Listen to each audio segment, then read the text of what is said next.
ध्यान दीजिएगा इधर। सवाल तुम लोग से पहले एक है कि क्या 8 क्लास में पढ़ा है ये सब चीजें? जो क्लास 8 पढ़ा है, अगर ये सब नहीं पढ़ा है तो फिर बेकार है क्लास तुम्हारा। 9 क्लास में भी है। 9 क्लास के इकोनॉमिक्स में जाएगा तो उसमें तुमको फसल के बारे में मिलेगा, कृषि के बारे में। 8 क्लास में साइंस का चैप्टर पढ़ोगे तो साइंस में भी पहला या दूसरा चैप्टर के आसपास में पहले में है फसल के बारे में बढ़िया से, सिंचाई, खरपतवार नियंत्रण वगैरह सब चीज 8 क्लास में ही है, 9 में भी है। और 8 क्लास के भूगोल निकालोगे तो भूगोल में भी तुमको मिलेगा कृषि के बारे में। तो 8 में 2 जगह पढ़ने का मौका है, 9 में इकोनॉमिक्स में पढ़ना है और 10 में तो भाई भूगोल में पढ़ना ही पढ़ना है। दूसरा चैप्टर में कृषि पढ़े हैं, फिर उसके बाद में अब स्पेशल है बिहार की कृषि। कृषि चैप्टर में कृषि कई जगह पे किया जाता है भाई, दुनिया में बहुत सारे जगह है जहाँ पर खेती होता है। सब जगह बंजर जमीन थोड़ी है, सब जगह कृषि करने योग्य कुछ ना कुछ तो जमीन है, तो सब जगह तो खेती होता है। लेकिन अब ई चैप्टर का नाम स्पेशल है खाली बिहार, क्योंकि हम लोग बिहार के रहने वाले हैं। तो खाली अब जो खेती सीखेंगे इस चैप्टर में, खाली बिहार में कौन सी खेती करते हैं बस उसी के बारे में स्पेशल है। ठीक, तो 8 क्लास पढ़ा होगा समझ में आ गया होगा, 9 क्लास पढ़ा होगा तो आधा से ज्यादा चीजें समझ में आ गया होगा, और यहाँ पर उसका पूरा डिटेल्स मिलेगा। ठीक, तो चैप्टर हम लोग का आज से 5, चैप्टर 5 और हेडिंग नेम बिहार कृषि एवं बच संसाधन। बिहार मतलब तुम समझो ना कि राज्य के नाम है, इसलिए यहाँ पर डैश मारा हुआ है चैप्टर में। और हेडिंग का नाम यह है कृषि और बच संसाधन। मतलब कि सर बिहार में कृषि के बारे में जानेंगे और बच संसाधन के बारे में। तो पहले तो सर कृषि के बारे में चैप्टर 2 में सीख चुके हैं। कृषि क्या होता है? खेती करना, बड़े पैमाने पर फसल उगाना, अपना जीवन यापन करना, या तो फिर बेच करके और पैसा वगैरह कमाना, ये सारा सारा कृषि में गिनती होता है। कृषि क्या है? तो बड़े पैमाने में खेती करना, सीधी बात है, बड़े जमीनों पे खेती करना, ये सब खेती होता है, कृषि होता है। या एक ठेठ भाषा में कि खेती करना, खेती करना, खेती करना कृषि होता है। बड़े पैमाने पे खेती करना कृषि होता है, बड़ा पैमाने पे उगाए जाने वाले को फसल बोलते हैं। ऐसे सब चीजें 8 क्लास में मिला होगा। तो हम बात करेंगे सिर्फ बिहार में सर, कि बिहार में कृषि में से कौन कृषि स्पेशल होता है, इसके बारे में लास्ट में बात करेंगे, कौन कौन सा कृषि है जो कि फेमस है। तो कृषि की डिफिनेशन हम लोग समझ चुके हैं। संसाधन मैंने पहले से जानते हैं सर, संसाधन मैंने क्या सर? जो मानव की आवश्यकता को पूरा करे, ऐसा कोई भी वस्तु, दुनिया की कोई भी वस्तु हो जाए जो इंसान की आवश्यकता को पूरा करे, आवश्यकता को पूरा करे, इंसान के, मानव की आवश्यकता को पूरा करे, सीधी सीधी बात। अब बच, अब ये बच क्या होता है इसका बारे में हम यहाँ पर परिभाषा भी लिख दिया है। खाली बच भी बोल सकते हैं या बच संसाधन भी बोल सकते हैं। माने कि बच में क्या नजर आ रहा है कि बचाना, बच माने बचाना, सीधा सीधी बात है। माने कि लोगों की समस्या को हल कर देना, तभी तो लोग बच पाएगा, या तो फिर उसका सहायता करना, तब ना बचेगा। तो बच से ही तुम उसको तोड़ने का कोशिश कर सकते हो। तो यहाँ पर इसका डिफिनेशन लिख दिया है, जो किसी समस्या को हल करने या किसी लक्ष्य को प्राप्त करने में सहायक हो, बच संसाधन कहलाता है। माने कि लोगों को बचा सकता है, सहायता करेगा तो जाहिर सी बात है कि बचेगा वो। तो ऐसा बहुत सारा चीजें, संसाधन है जो लोगों को मदद करता है और उससे लोगों को काफी नुकसान से बचाव भी हो जाता है, तो वो सब बच संसाधन में गिनती होगा। तो हेडिंग जैसा कि है बिहार के बारे में, तो जितना भी इसके बाद में जो हेडिंग आएगा उस सब के बात मतलब है कि सर बिहार में ही हम सब जान रहे हैं। चैप्टर के हेडिंग में डाल दिया बिहार, माने पूरा जानेंगे तो खाली बिहार के बारे में। तो हमको बार बार यहाँ नहीं है कि ऐसे लगाएंगे सर कि बिहार में कृषि एवं वन संसाधन, बार बार हम ये लाइन नहीं लगाने वाले हैं, क्योंकि हमको हेडिंग में ही बोल दिया कि बिहार बाबू, बिहार मैंने पूरा डिटेल बिहार के बारे में जानिए। तो बिहार के बारे में तो कृषि सर और वन संसाधन, अभी कृषि के बारे में समझ चुके हैं। वन संसाधन क्या है सर? तो बिहार में वन वगैरह भी बहुत है, जिसकी वजह से पर्यावरण स्तर और प्लस में जंगल माने पर्यावरण ठीक ठाक रहे। बिहार में वन होना चाहिए। अब बिहार में जैसे कि राजगीर में जो खुला हुआ है, नया नया बन गया है कांच ब्रिज वाला, बहुत बड़ा जंगल टाइप में, और वहाँ पे बहुत चिड़ियाघर टाइप में है, सब जानवर वगैरह भी मिलता है। तो ये सब सरकारी कुछ होता है जगह, इसके बारे में हम लोग पीछे में वन वाला जो चैप्टर आया था उसमें पढ़े थे। तो वन संसाधन क्या है सीधा सीधी, तो जो जानवरों को भी घर हो सके, एक माने कि एक रास्ता से कि जानवर के लिए भी घर हो जाए, जानवर को भी आश्रय मिल जाए, वन संसाधन हो गया। वन से इंसानों का भी लाभ मिल जाता है, लकड़ी मिल जाता है, लकड़ी से फर्नीचर, खिड़की, टेबल कुछ भी बना सकते हैं। तो ये भी एक तरह के क्या है सर, संसाधन है। जंगल भी हम लोग के लिए एक संसाधन है, अच्छा पर्यावरण देता है, पेड़ देता है, सब कुछ देता है, फल देता है, तो ये भी एक तरह के संसाधन। बिहार में खेती होना और बिहार में पेड़ पौधा फल वगैरह कैसे है, तो वो सबके बारे में तो थोड़ा सा यहाँ पर बिहार के बारे में थोड़ा बात समझा दिया गया है। बिहार क्या सर, बिहार एक कृषि प्रधान राज्य है। ये ऑब्जेक्टिव में आता है, भारत के बारे में भी आता है कि भारत कैसा देश है सर, तो कृषि प्रधान देश है, क्योंकि भारत में भी कृषि बहुत होता है। और बिहार के राज्य की बात करेगा तो बिहार राज्य भी कृषि प्रधान राज्य है, क्योंकि बिहार में भी बहुत खेती होता है। ठीक, यहाँ पर 80% आबादी कृषि पर डिपेंड है। मतलब समझिए सर कि 100 में से 20% लोग दूसरा रोजगार कर रहा है और 80% सब खेती बाड़ी में लगे हुए, सब किसान आदमी है, सब किसान के बाल बच्चा है, खेती कर रहा है।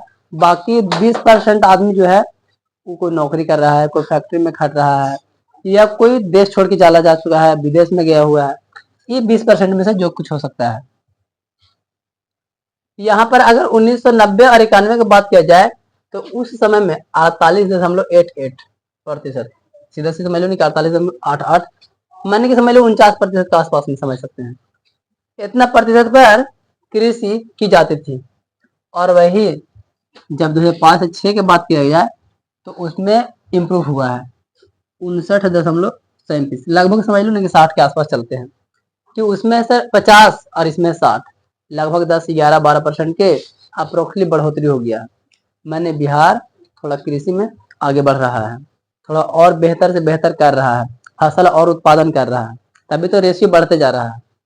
तो ये हो गया है कि हमारा जो बिहार है दिन प्रतिदिन खेती के मामले में बढ़ रहा है। अब कोई भी चीज अगर बढ़ता है, कोई भी राज्य हो जो कि खेती के मामले में बढ़ता है, तो याद रखना, इसके बारे में फिर से बताते हैं कि 8 क्लास में लिखा हुआ है, इसमें आगे मिलेगा हो सकता है। तो उसमें क्या बोलते हैं, ये आज के जमाना जो मॉडर्न जमाना है ना, यांत्रिक खेती, वो बहुत इंपॉर्टेंट रोल अदा करता है। क्योंकि जहाँ यांत्रिक खेती होगा, यांत्रिक माने मशीन के माध्यम से, वहां पर खेती बहुत ज्यादा हो जाएगा, क्योंकि मशीन से काम करना है भाई, फटाफट काम निपटा लेगा।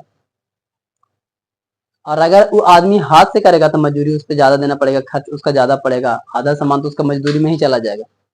लेकिन मशीन से करेगा तो उसका काफी खर्च बचेगा, पैसा बचेगा, अनाज टाइम टू टाइम सब कुछ ठीक होगा, कीटनाशक डालना सब कुछ टाइम टू टाइम देगा, तो फसल बर्बाद होने का चांस नहीं है। क्योंकि यांत्रिक में क्या आ जाता है, मशीन तो आ ही जा रहा है, प्लस में कीटनाशक वगैरह, जो आधुनिक खेती इसको बोलते हैं। यांत्रिक के साथ में आधुनिक भी इसको लगा लीजिए। आधुनिक खेती, आधुनिक खेती माने कि आज के जमाना में जो खेती में इम्प्रूव किया गया है, मशीन आ गया है, कीटनाशक आ गया है, फसल बर्बाद नहीं हो सकता है, उन सब के लिए दवा छिड़काव वगैरह सब चीज मिल रहा है। तो उन सब का जब प्रयोग करेंगे तो क्या होगा, हमारा खेती इम्प्रूव करेगा।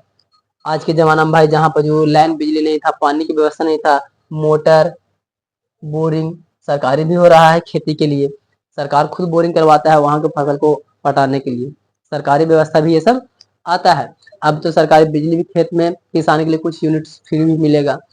तो ये सब चीजें हैं, ऐसे भी खेती करने के लिए बिजली कम मिलना चाहिए। घर में जल रहा है लाइट पंखा, वो सबसे थोड़ा किसान को थोड़ा सा फायदा मिलना चाहिए, उन लोग को बिजली कम लगना चाहिए, ये सब होना जरूरी है, और इससे किसान का फायदा होगा।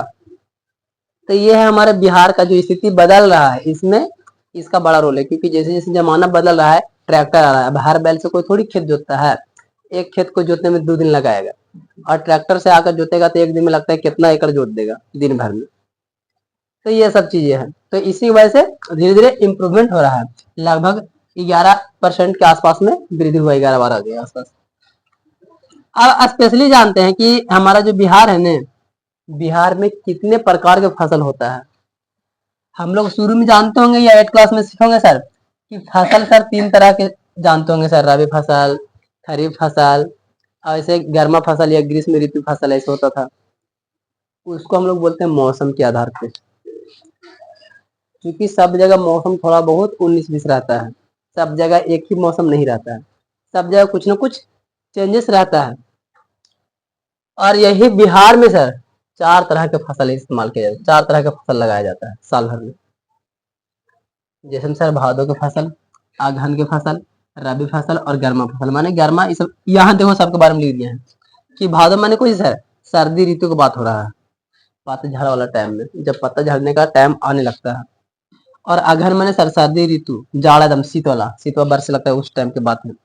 और रबी फसल माने बसंत ऋतु में, माने कि जब सरस्वती पूजा का टाइम आने लगता है सर उस समय की बात, जब ठंडा गर्मी मिल जाता है, ना ठंडा रहेगा ना गर्मी रहेगा, दोनों मैच हो जाएगा उस टाइम में रबी फसल। और गर्मा माने गर्मी के टाइम में।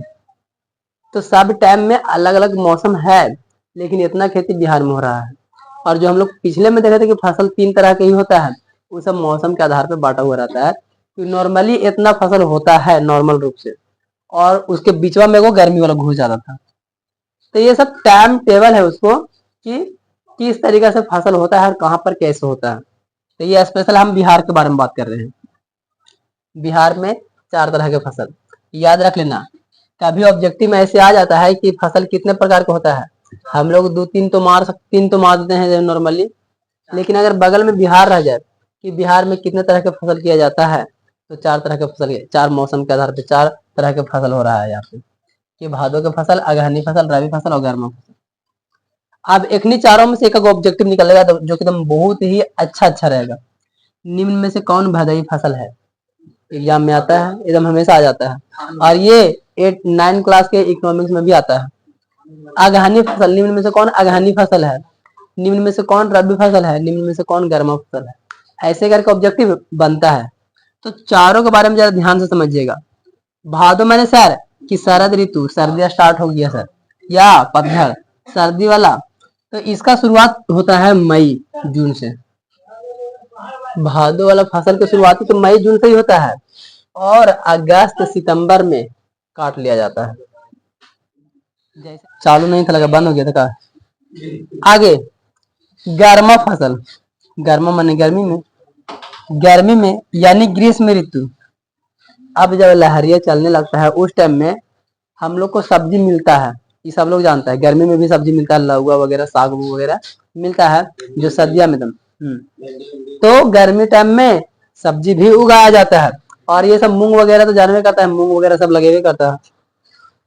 तो इस फसल को हम लोग गर्मी के उन क्षेत्रों में लगाया जाता है जहां पर सिंचाई हो, जहां पर गर्मी में जिसका सिंचाई की व्यवस्था है वही फसल लगाता है गर्मा फसल, ठीक है न। या तो फिर कहीं कहीं जमीन का मिट्टी होता है जो कि गीला टाइप में रहता है, नमी टाइप में रहता है, गर्मी रहता है लेकिन फिर भी जल्दी सूखता नहीं है, वैसन जमीन पर ही हम लोग गर्मा फसल लगा सकते हैं, गर्मी का टाइम में फसल लगा सकते हैं।